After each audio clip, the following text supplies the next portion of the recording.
Aujourd'hui, voyons comment avoir une bonne communication. Je crois qu'il sommeille en nous un potentiel plus grand que l'on imagine, et que le révéler n'est qu'une question d'entraînement.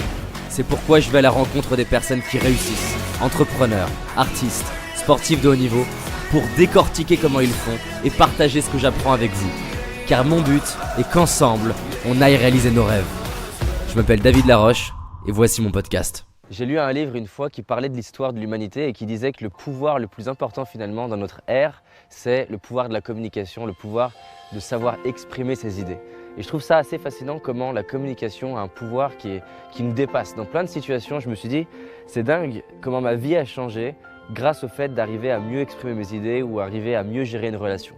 Le but de cette vidéo, c'est de vous partager finalement 7 facteurs qui vont vous aider à avoir une meilleure communication avec les autres. La première chose, c'est d'être à l'écoute.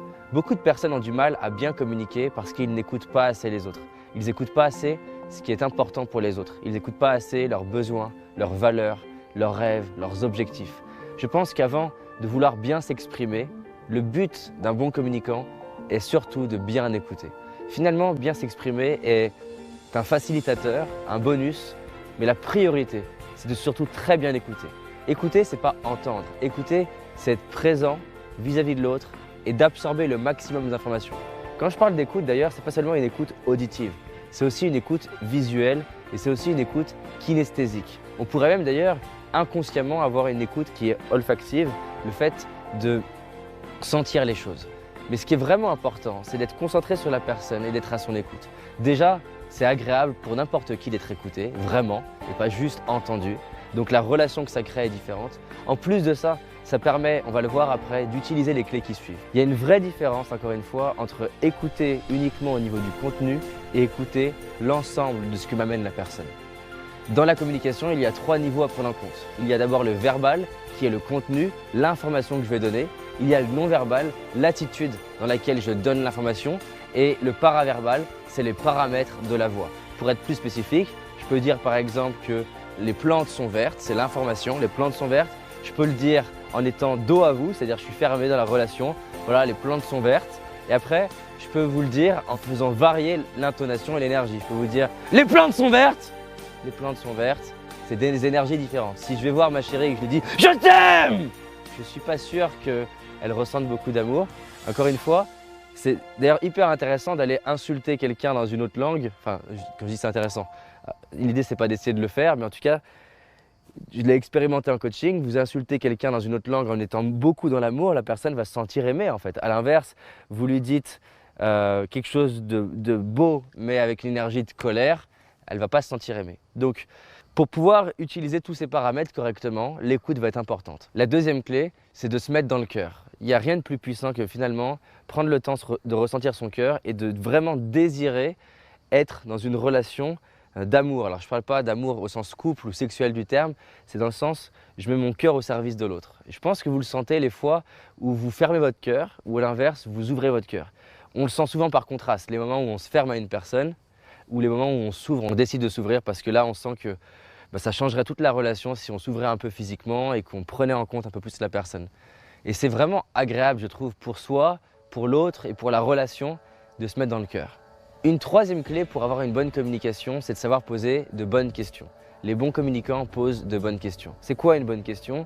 C'est une question par exemple qui va amener la relation à évoluer. Une bonne question, c'est une question qui va aider l'autre à résoudre un problème ou atteindre un objectif important pour lui.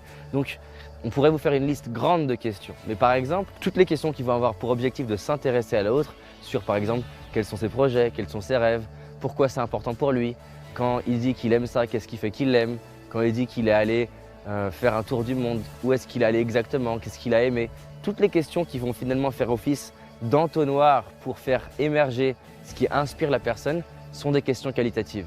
Si par exemple la personne vous dit « je suis allé au cinéma, c'était génial », vous pouvez lui demander « tiens, en quoi c'était génial ?» Parce que juste en arrêter c'était génial, on va dire que c'est avoir entendu. Écouter, ça allait plus loin, c'est passer dans l'écoute active via les questions. En quoi c'était génial par exemple? Elle va vous dire je sais pas, j'ai trouvé que le film était super inspirant. Tiens, quand tu dis que c'était inspirant, qu'est-ce que tu as trouvé inspirant? J'ai trouvé que les acteurs, ils dégageaient vraiment du charisme. Ok, super.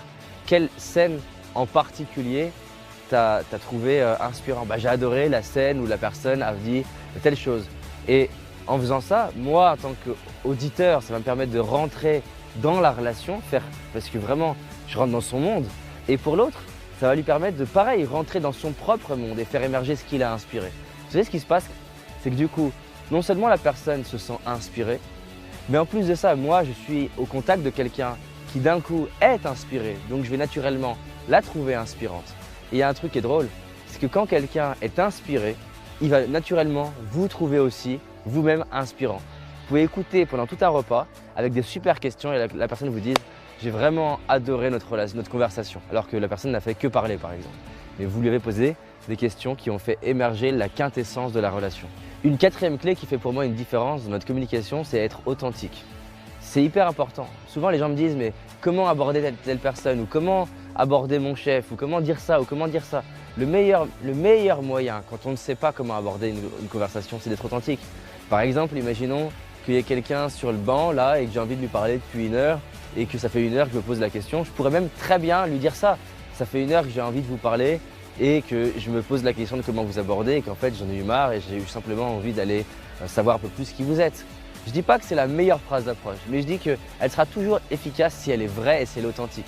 Maintenant, si je prends la phrase qui était une vraie phrase à quelqu'un et que je la dis à 100 personnes alors qu'elle n'est pas vraie, je vais de plus en plus perdre mon capital d'authenticité à l'intérieur de moi.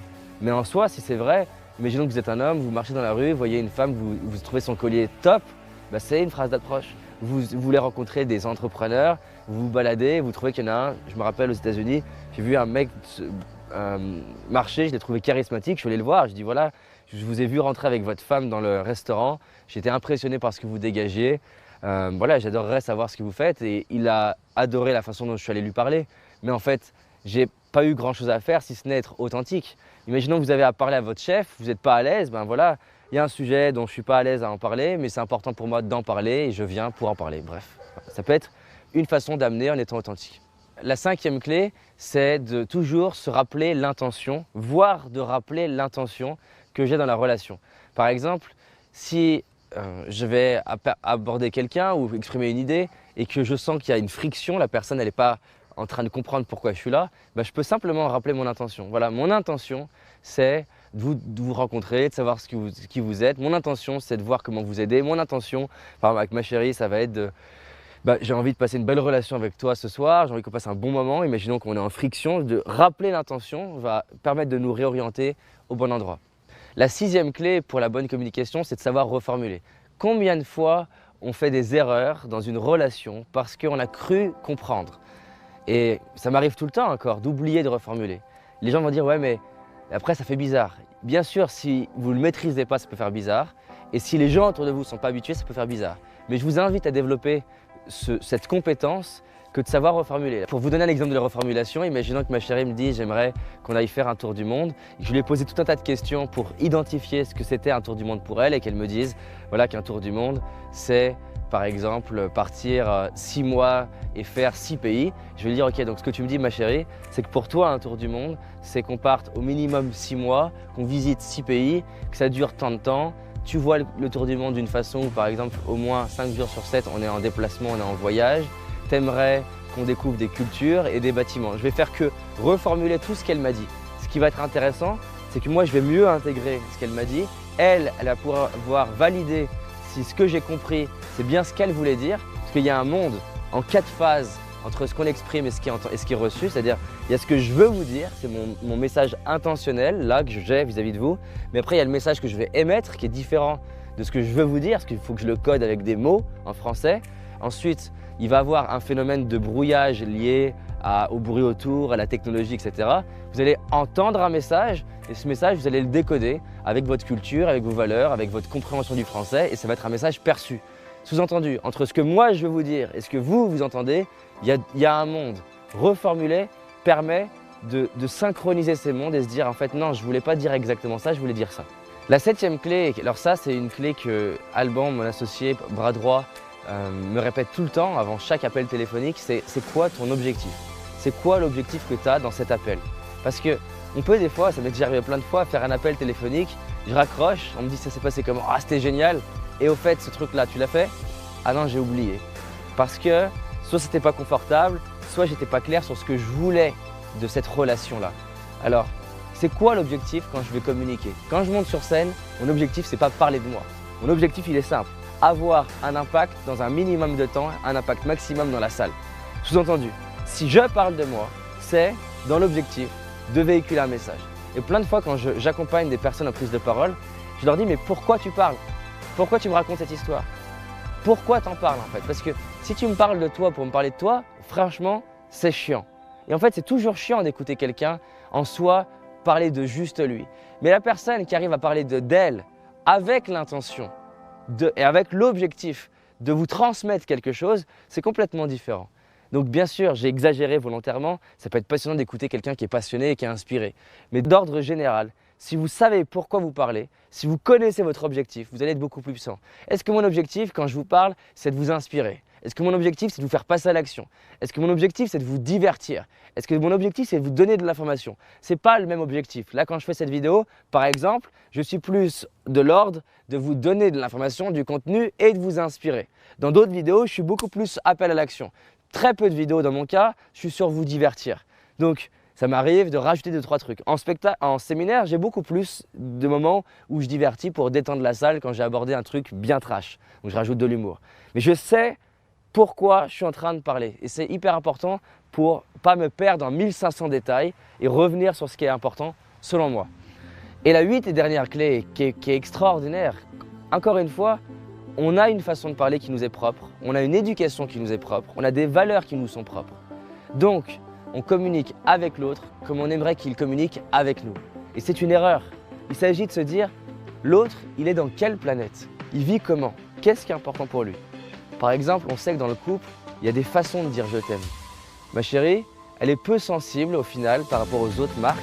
Elle est peu sensible avec le fait que je lui dise « je t'aime ». C'est important pour elle. Mais si je fais que lui dire « je t'aime », au final, elle va me dire « ouais, ok, tu me le dis, mais je ne le sens pas ». Donc, par exemple, je sais qu'elle, dans son langage, sa façon d'entendre « je t'aime », c'est le fait qu'on passe des moments de qualité. Ces moments de qualité, c'est qu'on passe du temps ensemble, où je suis présent avec elle, pas en train de faire autre chose et pas en train de penser à autre chose. Pour elle, elle va se sentir aimée, par exemple, quand je vais avoir des marques d'attention. D'accord?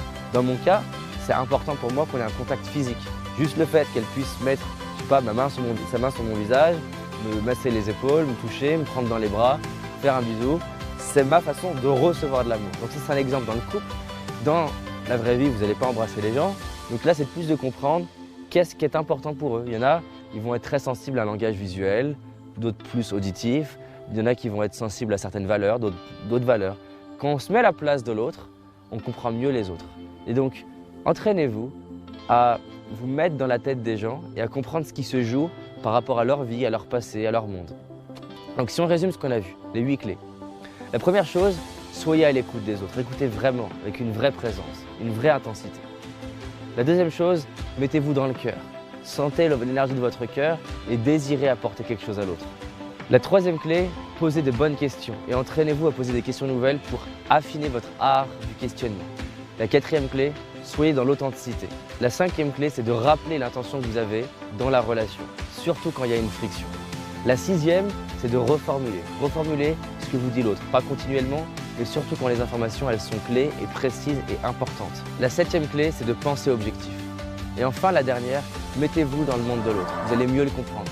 J'espère que tu as aimé ce podcast. Si c'est le cas, abonne-toi pour que je puisse te partager d'autres stratégies pour réussir tes rêves et tes projets. Laisse-moi un 5 étoiles, ça me ferait vraiment plaisir. Et si tu as envie d'aller plus loin, j'ai réalisé une vidéo qui s'appelle « Les 5 erreurs que font la majorité d'entre nous et qui va causer l'échec de nos projets, nos rêves et notre réussite. » En sachant qu'une seule de ces erreurs va t'empêcher de réussir et d'être pleinement heureux. C'est une certitude. C'est une vidéo gratuite, en tout cas pour l'instant, et pour la trouver, tape dans Google David Laroche, les 5 erreurs cadeaux. David Laroche, les 5 erreurs cadeaux. Et tu vas tomber dessus. Je te dis à très vite pour un prochain podcast, et on avance ensemble.